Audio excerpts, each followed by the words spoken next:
A very good evening to all our viewers today. Today we have with us a very special guest and a distinguished CSR professional.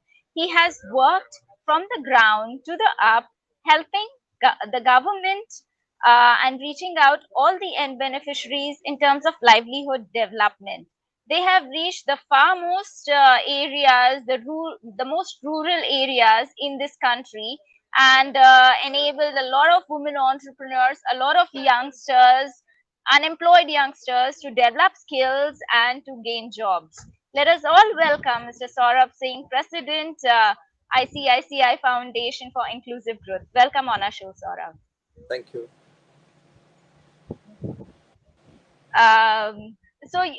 Saurabh, you have been with ICICI Bank for more than 2 decades and sculpted their CSR work with ICICI Foundation.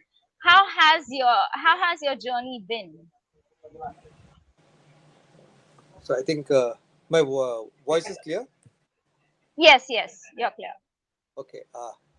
Let me clarify that I've been with the organization for now 22 years, but as a banker. So out of that, 6 years has been with the foundation. So ICICI Foundation was registered in 2008, but it did pick up steam post the act came into place, and so 2014 onwards, we picked up a lot of steam, and as we went forward, the profits grew in the organization. So the foundation also picked up pace and kept adding on activity after activity. So if you if I have to speak about myself, I was an HR professional, and I volunteered to move into banking. So converted myself into a banking professional, and somewhere down the line, I was given additional charge of ICICI Foundation 6 years back, and there's some amount of background to it in the sense my father was a horticulturist. So as a kid, I spent my childhood in agriculture university campus. So familiarity with agriculture, come from an agriculturist family. So I mean, we have our own farmland. So again, familiarity with village, and have kept contact with my own village for the last few decades. So there's been a fair amount of understanding at a personal level, and being a banker anyway, we service the entire segment, which is urban and rural. So it gives a overview of what's going on financially in the country, and it does help. Being a banker, the overview which one gets about what's happening in the economy, so the ideas we get for development, we generally are able to correlate a micro idea with what's going on in the economy, and then try and convert it into something big. So the experience of working at ICICI Foundation, which is a part of a bank, I think is extremely lucky and extremely fulfilling. Wonderful. So, recently, it's a remarkable journey, I must say, from a banker to working in the development profession.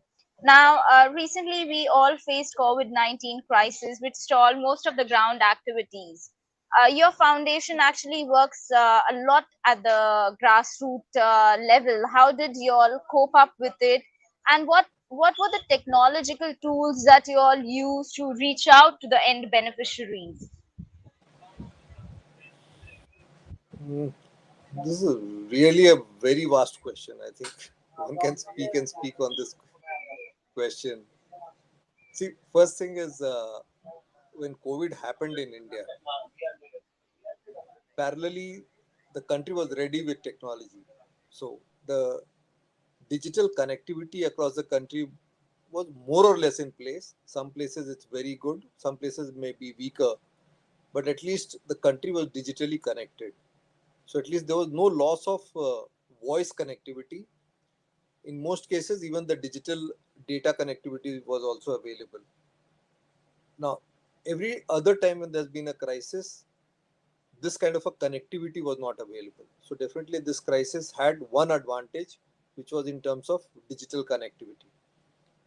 What failed, if we really look at it, that there was scare, people were scared for their lives, for their safety, and they chose to operate in their comfort zones. So if the people operating in urban India, some of them decided to migrate back home, and people who were operating in rural India decided to stay home and not venture out unless until it was very necessary. So if we really analyze what was happening around us, the entire structured value chains were functioning very well. The unstructured value chains, which on which the rural India depends, started failing. And for a value chain in rural India to fail, even a few truck drivers decide to stay at home, that's good enough for the value chain to fail. Forget the crowded mandis and all. If a few traders decide to stay at home, the trade in the mandi will go down. And what exactly happened? For those of us who are staying in urban India, paid a higher price for the produce, and the producers who are staying in rural India were getting lesser money for their produce. And if we correlate with what is that one irony the Indian farmer or Indian rural producer faces, the biggest irony is after 2.5 months or 3 months of a crop, I don't know what will be my earning. On the day when I want to sell, what price will prevail in the market, whether I'll make a profit or a loss, I don't know. For everyone else, people like us, if we work for 30 days, we get a salary. There are others in the urban businesses where they decide what profitability they want. But farmer is one community comprising of almost 60-65% of our population where they don't know what profit they'll be able to make. And in such a scenario, when the supply chain starts failing, they had a tough time. Now, it was very difficult to reach out to them, but wherever we could, we tried to form informal supply chains. We tried to put up supply chains so that certain housing societies start receiving supplies from a particular set of farmers. And to do all this, you needed enterprise. So there were villages where some people were enterprising enough, so we succeeded. There were villages where we could not find such enterprising people, so we could not move ahead. Because end of it, you are dependent on the desires of people who are involved in the value chain. So some people, some places we are definitely willing, able to help out, and the orders would go digitally. So we developed small apps and even websites for a few, where people would place their orders and the delivery packets would come in, vegetables packed would come. Now that helped them with their livelihood in that tough period. Second part, what we tried to do, whatever funds we had, we did not stop our projects.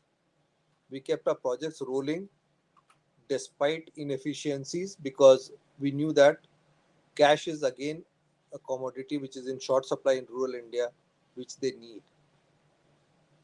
Now, if you're talking of technology specifically, I'll be very frank. I think cell phone was the one technology which works in rural India, and cell phone connectivity is what we used, and we helped develop a few apps in a 2 week period, 3 week period, which the farmers were using to sell their produce. So that was the real use of technology, and the cell phone was a boon in disguise for the farmers at this point of time. That we should all thank to the amazing mobile connectivity that we have so that we could reach out to large number of people. uh, so that's pretty innovative ways that you all have found out to reach out at the grassroots level. Now when we are talking about financial inclusion, you are a CSR arm of a bank, and you have worked extensively on financial inclusion programs covering more than 12 lakh and beneficiaries in 27 cities. What are the challenges that you find in financial inclusion in spite of we having the mobile technology and the paytms and all the possible gateways available at our disposal? See, the first and foremost problem I'll say is what every educationist faces in a classroom, that the teacher comes with a brilliant intent, comes prepared to teach, but then it's up to the learner how much of learning they'll take away or they will not take away.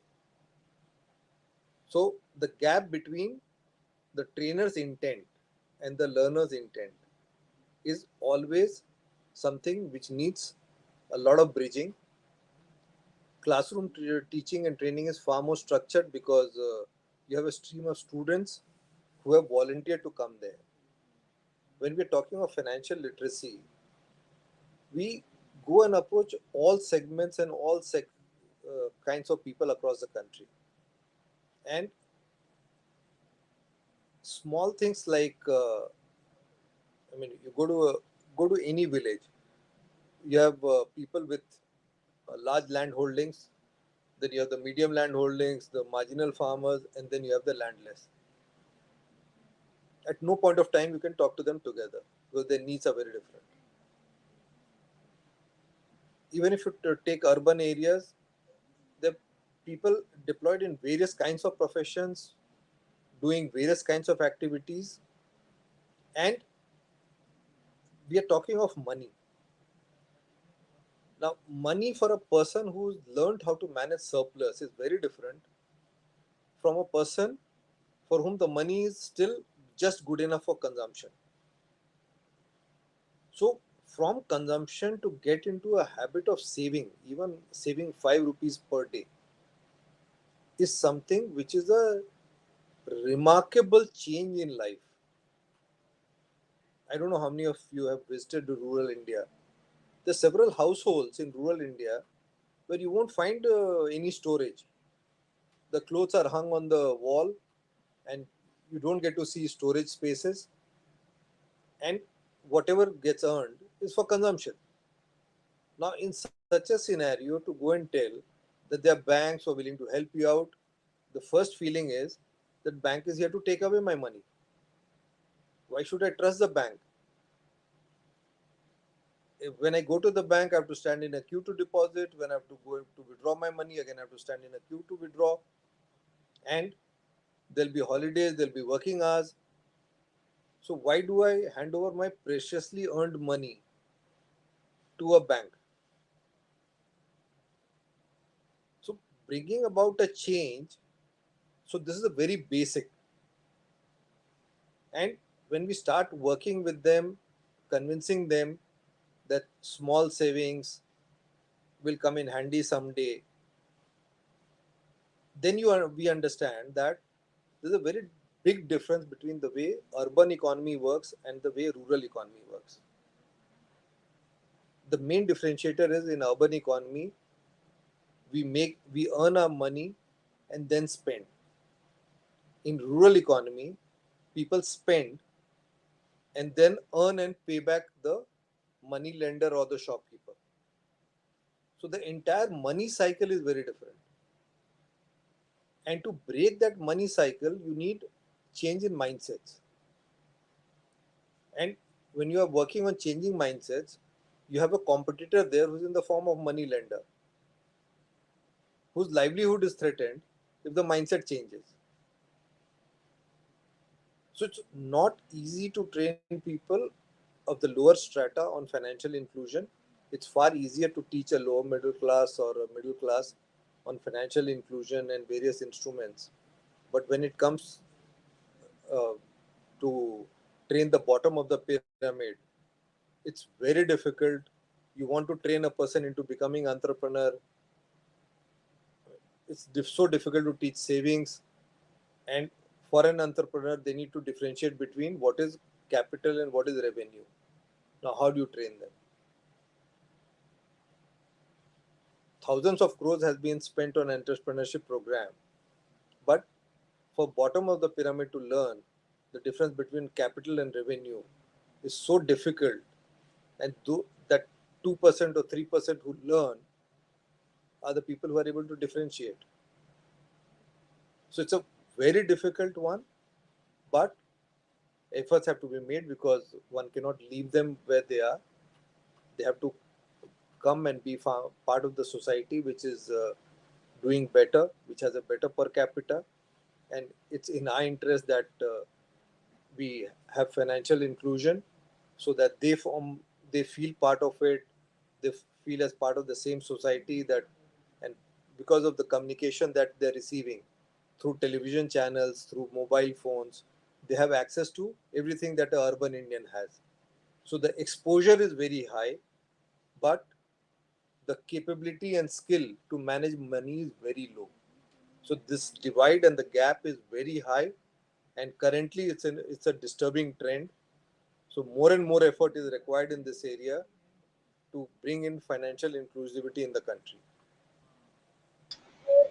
I agree, and I believe that you all are doing tremendous work to make it happen. Now, apart from the financial inclusion, livelihood generation by skilling is one of the key initiatives by the ICICI Foundation. And there are a good number of success stories that I see on your website. Now, also you all have excelled in placing the students on the trade that they are being trained. In spite of all the successes, there are still many districts in India that have educated unemployed youth. Where do you think is a gap, and how do you think we could bridge this gap? Uh, See, there are various kinds of initiatives that we are running. So we are running an urban initiative where we have physical skill training centers where we train the urban unemployed and help them with employment. In the last 7 years, we have placed about almost 2 lakh people now. And in the rural areas, we work with the landless or with the marginal farmers and try and enhance their income. So we work on the livelihood program, and we also work on the skills for employment. So skills for livelihood and skills for employment are the two distinct programs we run, and we've been successfully running it for more than 7 years now. And there are various experiences. So when we are talking of skilling for employment, actually the choice is made by the kid. The kid who's coming for the program decides end of the program whether they want to get into employment or don't want to get into employment. Even if you get them a job, later after 15 days or 2 months, you find them again unemployed and back. So unfortunately, some definitions which operate in the marketplace, there's nothing which a foundation can do. So for many people, employment means a government job. So if it's a private sector job, they don't count it as employment. So that's something maybe a bridge employment or intermittent employment, and they don't value it. And at the same time, there are others, 70% attending the program who value it. So we have to deal with both these kind of people, and similar things we face in rural India.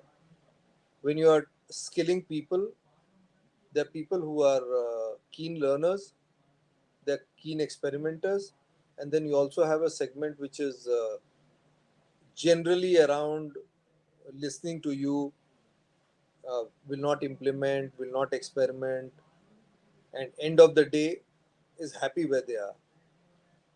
So working with any of these programs, it never works as a formula.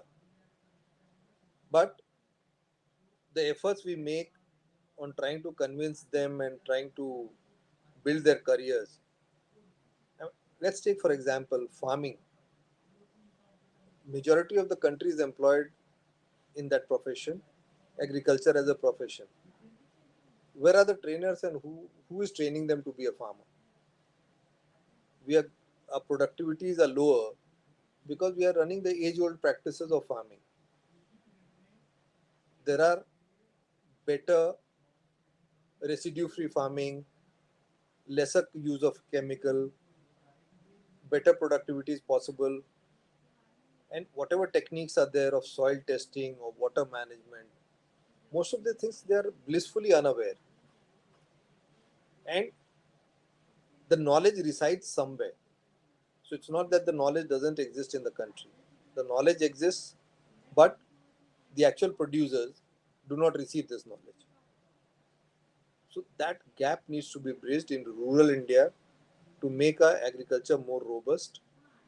And then we also need to work on supply chain.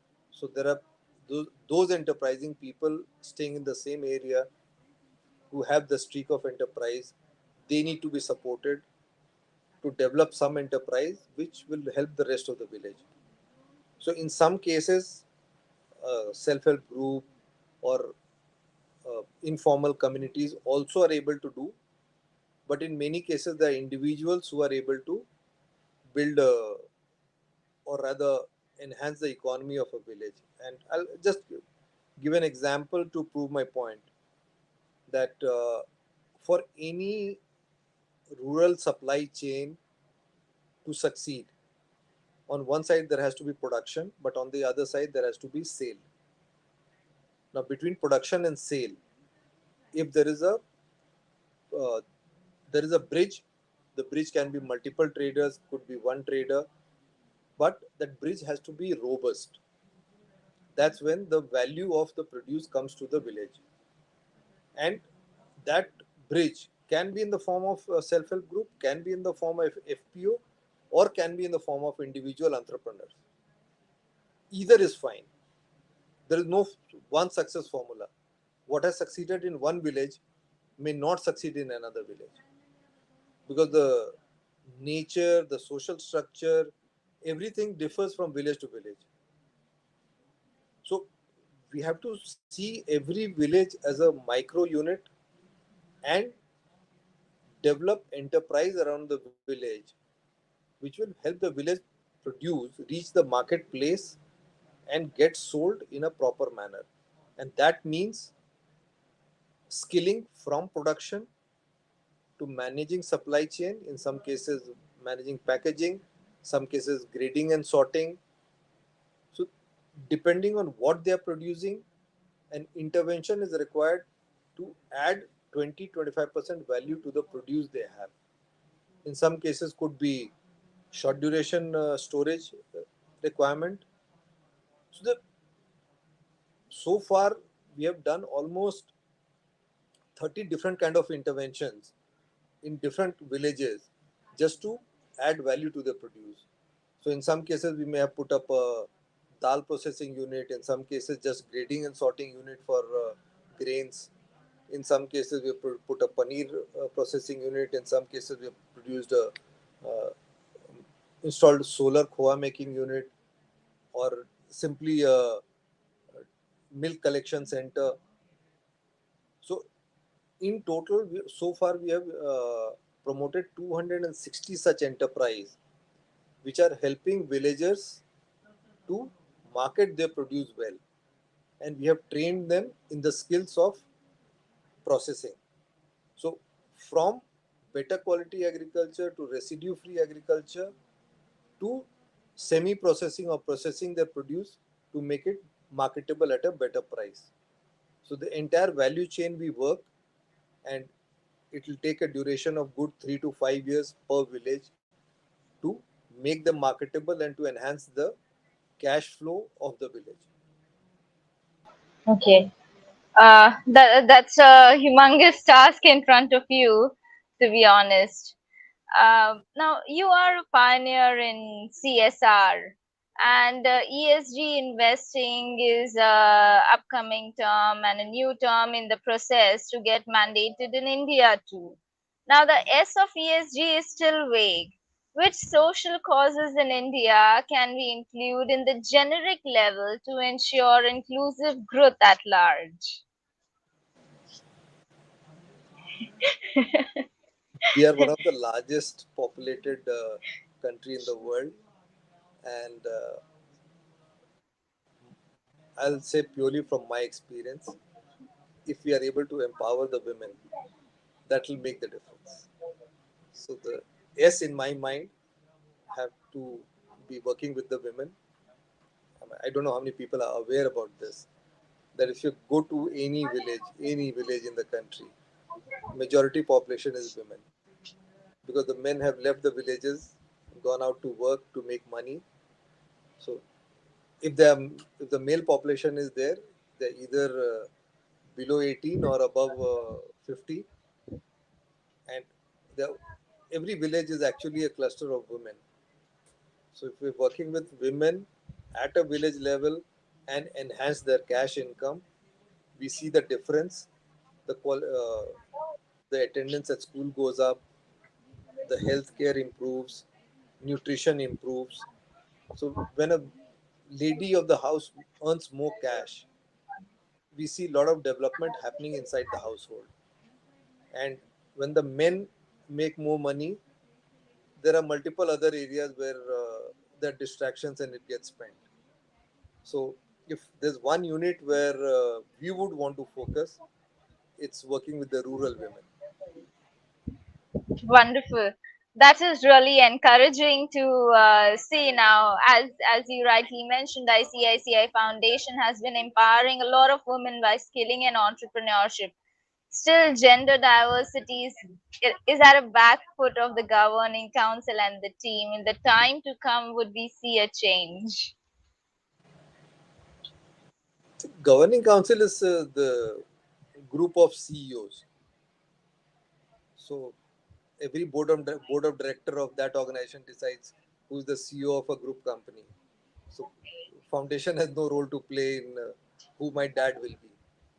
So Okay. those are the CEOs of group companies. They sit in the governing council. And as far as the foundation is concerned, Team. see, we come from a DNA of ICICI wherein we have never been told to differentiate. I've had lady bosses for ages. So the thought also doesn't occur to us. I mean, when you ask the question, it occurred that yes, probably the ratio of men to women in the leadership levels is different right now. At one point of time, it was very high. Currently, it's different.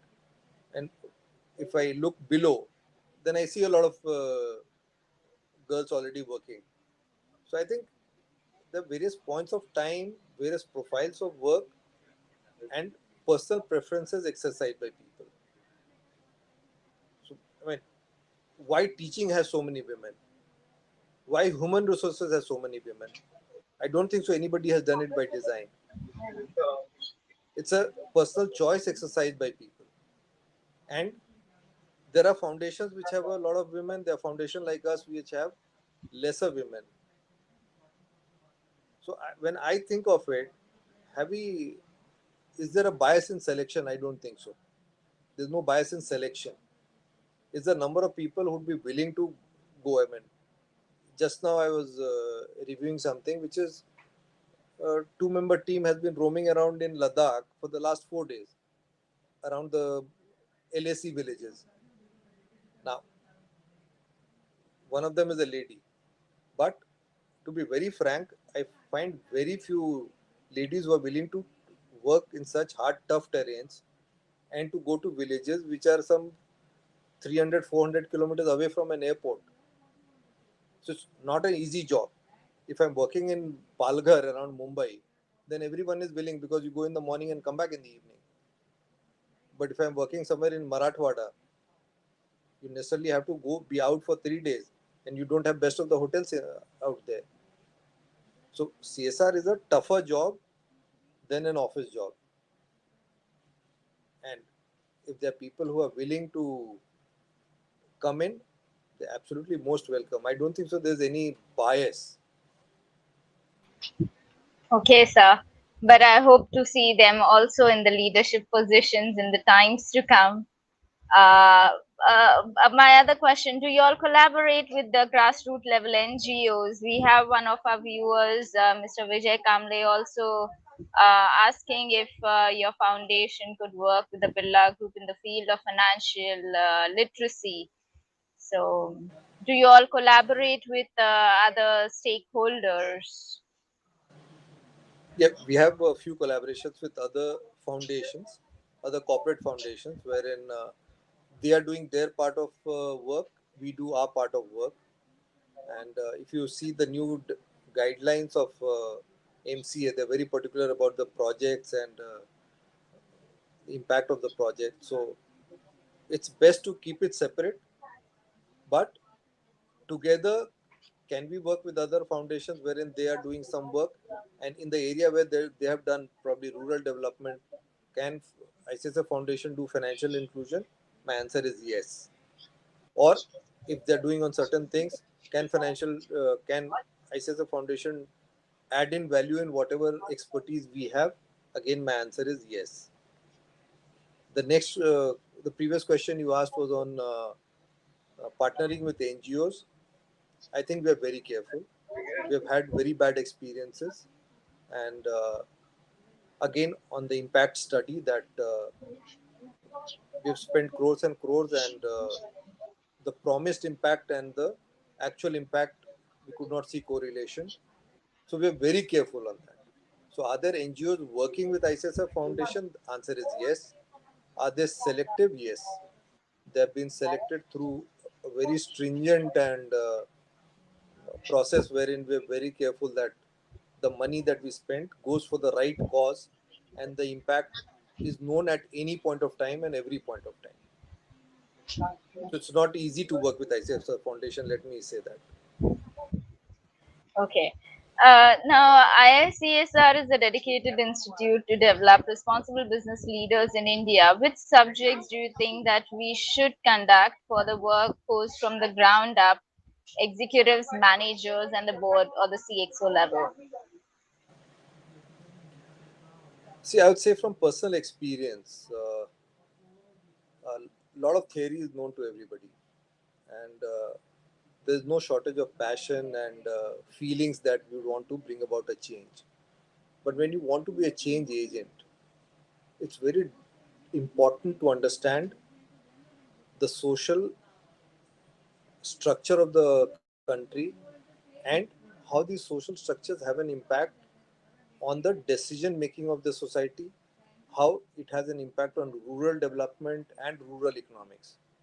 So the sociology as a subject is very important, understanding India from a, social structures, and understanding the rural economics.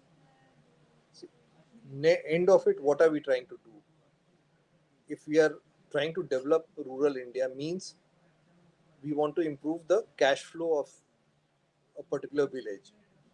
To improve the cash flow, you have to get into commerce, and that's what is missing in most cases. So unless until we have good understanding of rural economics and rural sociology, it's very difficult to work, because there are complexities where you cannot get the entire village at one place at any point of time. There are certain segments, certain parts of the village which will respond to you. Certain will say, I'll respond if those people are not there. Then there are political compulsions, so that also needs to be understood. So, understanding the rural dynamics of the rural society, which I don't find available in many textbooks. Whatever sociology I've read, I don't find it very well explained. And also the rural economics of India. And the rural economics differs from state to state. The theories will be same, but the implications are very different. So these two subjects actually are the foundation stone to success of a development professional or a ESG professional. That's something we need to develop as curriculum to a level where we have researchers at any point of time. India should be having at least 500 researchers working on this area, which I don't find. And let me also tell you, about 5 years back, I attempted contacting several educational institutions that you would want to sponsor research. The moment you use the word sponsor, there are quotes coming in terms of crores. How crores are required to do any kind of research. So while they're not doing anything, you want to bring them into research, then the greed comes in. So somewhere this gap isn't getting fulfilled, and I would blame the educationist for that, because I've made several attempts to build this knowledge by sponsoring, but I've been failing. So when I visit to Bombay, I'll definitely come down to see you. Let us discuss on this. We would be happy to take up this initiative. This being our core competency, we would be glad to take this up. And you wouldn't receive budgets of crores. We'll be more grounded. Uh, on this note, I would like to invite Dr. Hopkins. He has a few questions for you. Dr. Hopkins, over to you. Hi, thank you. Can you hear me okay? Yeah, Okay, excellent. Very nice to meet you, sir, and very impressive same here. your work. Thank you very much. Uh, I have two rather trivial questions for you, which you'll easily answer, but they're some of the toughest questions to answer. My first question is essentially, how, as a banker, do you, with your experience, assess projects that you look at? So, as you can imagine, how do you look at their viability? What sorts of things do you look at in terms of, is it cash flow? Is it education? Is it market? So, from a banker's perspective, with all your experience, my first question, and my second question is probably a little bit also complicated. How do you assess? And you talk in your introduction about skills in your institute. How do you assess what skills are needed in a project or in an area, and how do you deliver such skills? So very easy to ask the questions, but not quite as easy to answer. So, but I speak with my ILO. I'm former ILO hat on, and of course, one of the biggest issues in the world to stimulate growth and better income distribution is skill development, and how should that be done through institutions or on the job, short term, long term, and so on. You also raise an interesting question about women, but maybe if we've got time, I'll come on to that one as well. But I think you've got enough to chew on there. But thank you very much. So the first question on, as a banker, how do you assess projects? And two, how do you assess what skills are needed in the projects that you work on? So my first response will be that when you're working with in a developed country and when you're working in a developing country, the entire evaluation framework is very different. And where I'm coming from is in a developing nation, there's so much to be done, so much to be done that whatever resources you have is very small and limited. So any area you pick up as a project, there is a need to work. So it's a case of plentiful projects being chased by very little amount of CSR money. So that's the case of India. Now, as a bank, what we would do? Uh, to be very frank, we have chosen a shortcut, and the shortcut is we liked one of the failed policies of Ministry of Rural Development, Government of India, wherein they had set up one skill development, sorry, entrepreneurship development in every district, and responsibility of running it was handed over to a bank. For some reason, two of those were run by ICICI Bank. And before getting into a strategy, I had visited those centers and I loved the model. So, people who conceptualized the model were definitely great thinkers and had thought through that this is something, if implemented, it's called RCT, Rural Self-Employment Training Institute, and every district in India has one of them. Now, conceptually excellent, and it defines a list of some 170 skills which can be imparted.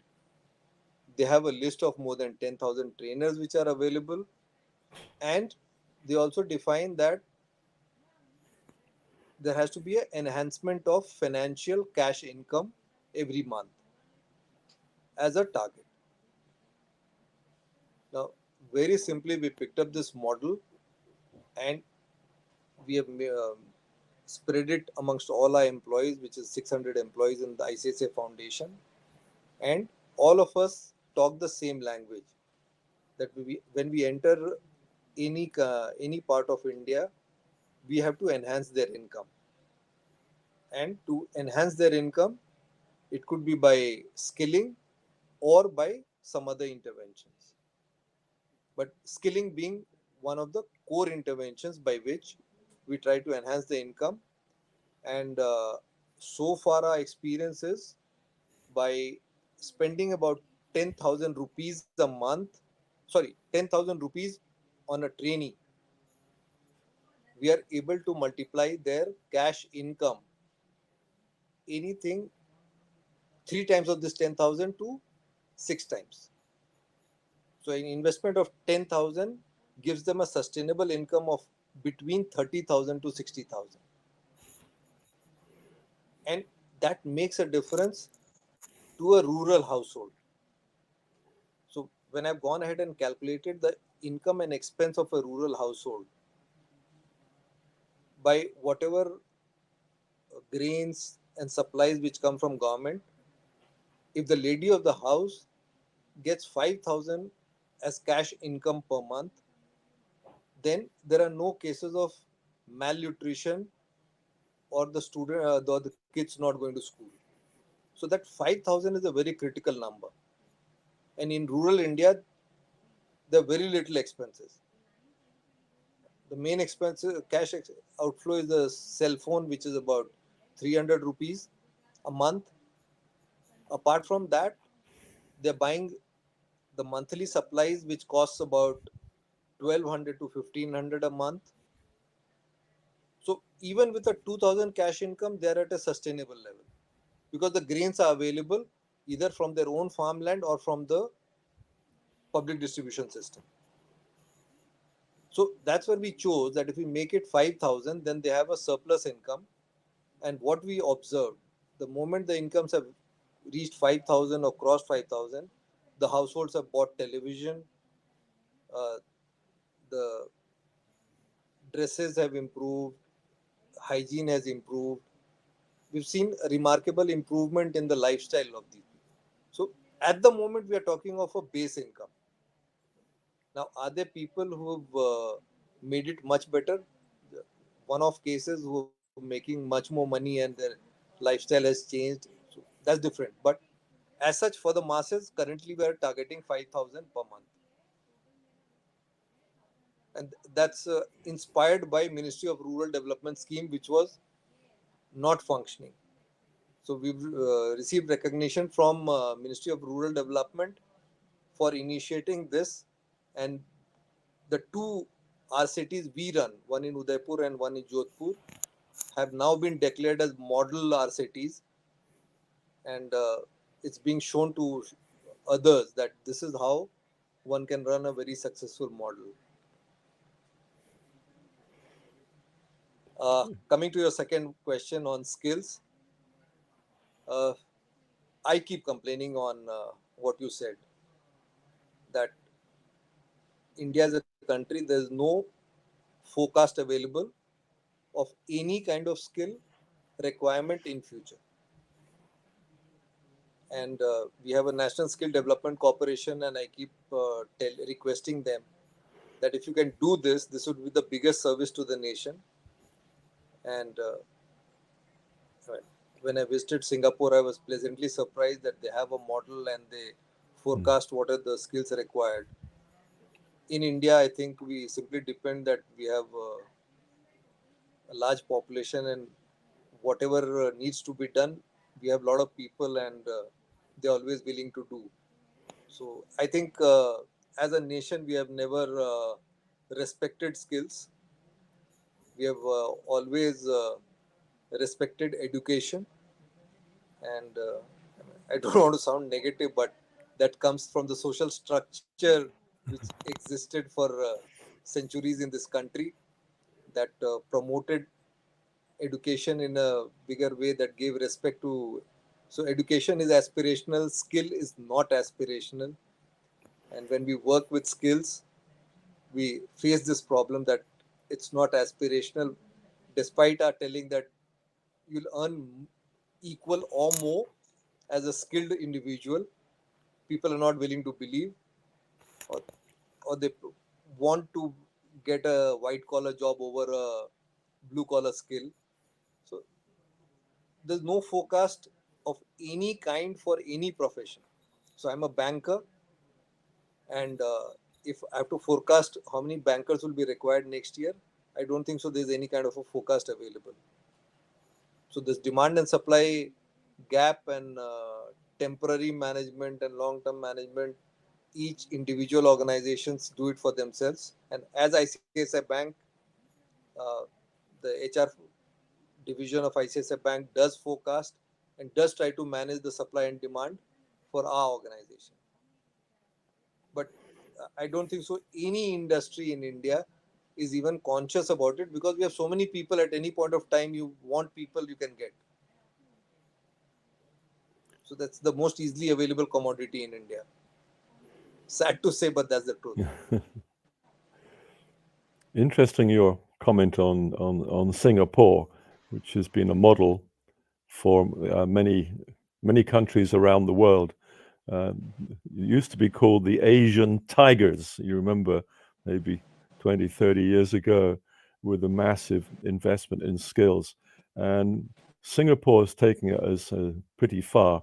Um, I think linked to the German model as well of skill development, which I'm sure you know about. I'm generally in favor of short courses, not these rather long ones, which and these big institutes that people build. Quite often, a skill can be imparted. For example, baking bread, for example, pretty quickly, and received with great joy.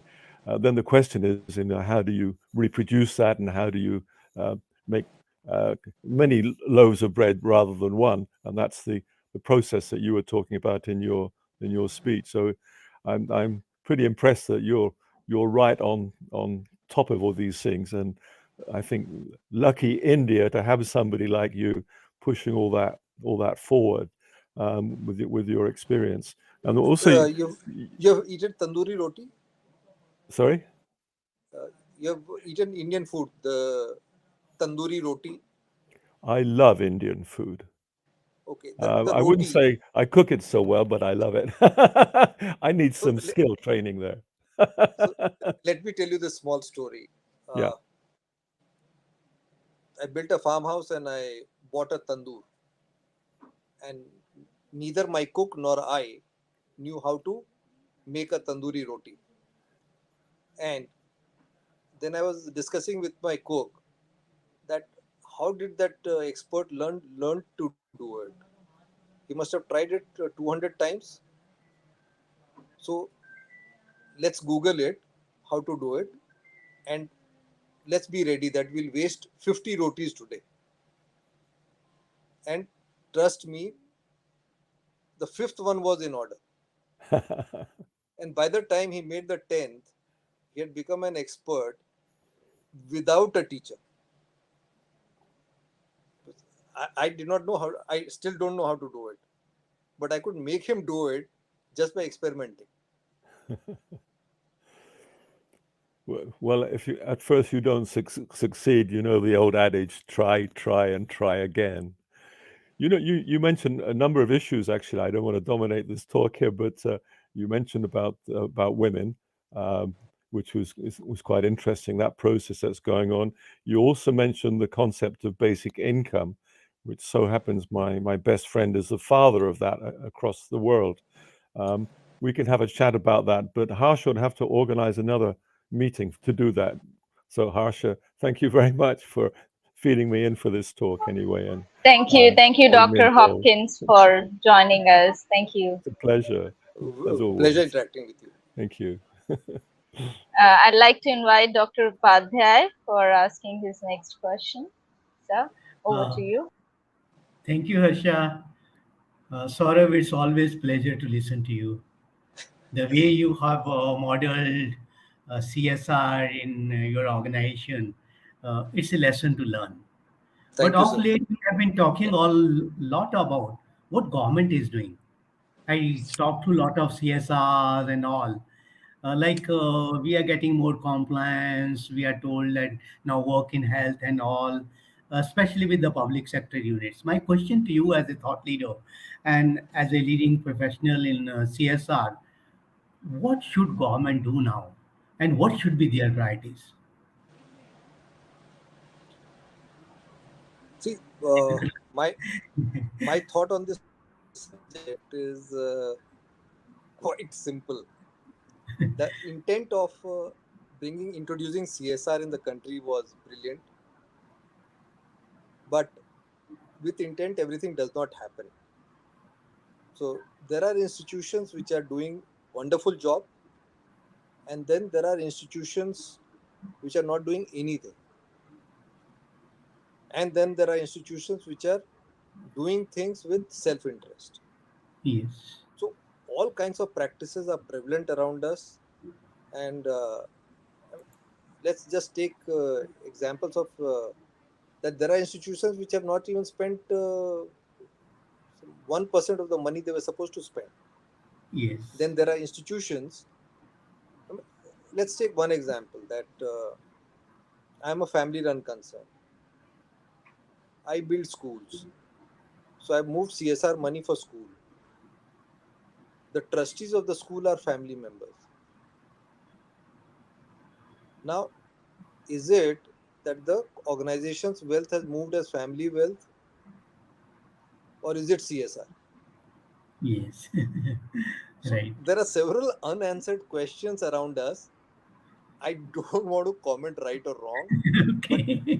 these are Yeah. very tough answers, and some amount of I think one attempt I like is bring about every project in the open, let it be seen by public.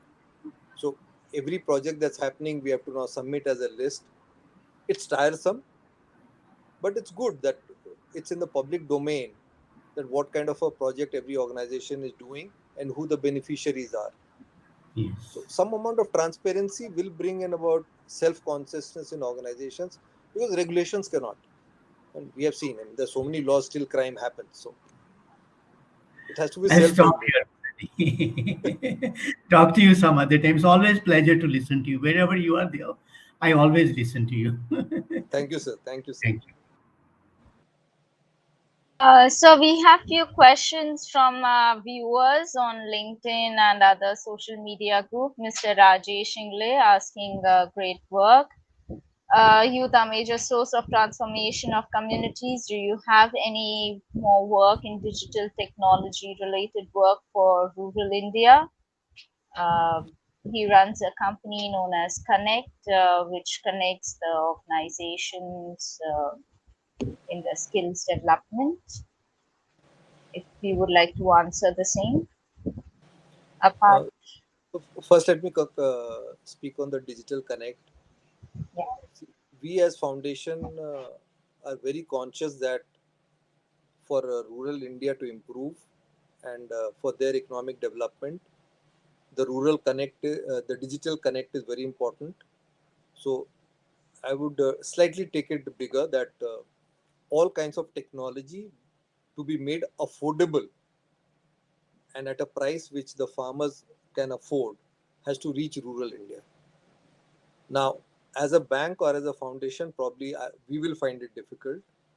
So, what we are initiating now is we are going to work on promoting startups of this nature who are working on digital technology for rural India, and we are launching a structured program towards this. And a few educational institutions of eminence are involved with us, so it will be in collaboration, funded by ICICI Foundation. So very soon you will hear the launch, wherein we are going to have incubation centers, and also we are willing to invest in some technologies which we feel has a long-term benefit to the farming community or the rural supply chain. Thank you for answering that question. A few other compliments from you, from Mr. Sriram Singh, from Mr. Vijay Kamble, and others who are our viewers. Any final message to all our viewers and students that you would like to mention? I think the day we are able to achieve the dream of our father of nation, Atmanirbhar village. So the day these villages become empowered, and these rural economies become sustainable. See, let's not forget that urban centers came up because the rural surplus needed a place to be traded. And now urban surplus has started funding rural economy. So the cycle has changed. So one imbalance, the second imbalance, somewhere we need a somewhat balance. There's never a stage in life when balance happens. But rural economy to become self-resilient and Atmanirbhar is the thought we have. And I would request everyone, whatever we can do in our ability, I think we should do to contribute towards this achievement. Thank Thank you. you. Thank you so much. It's a very profound message for all of us. Thank you so much for joining us, Saurabh. It means a lot to all of us. And I'll bring all the present people in the studio also to join us. So, thank you everyone for joining today. It's been a wonderful weekend evening. Thank you. Thank you so much. Thank you.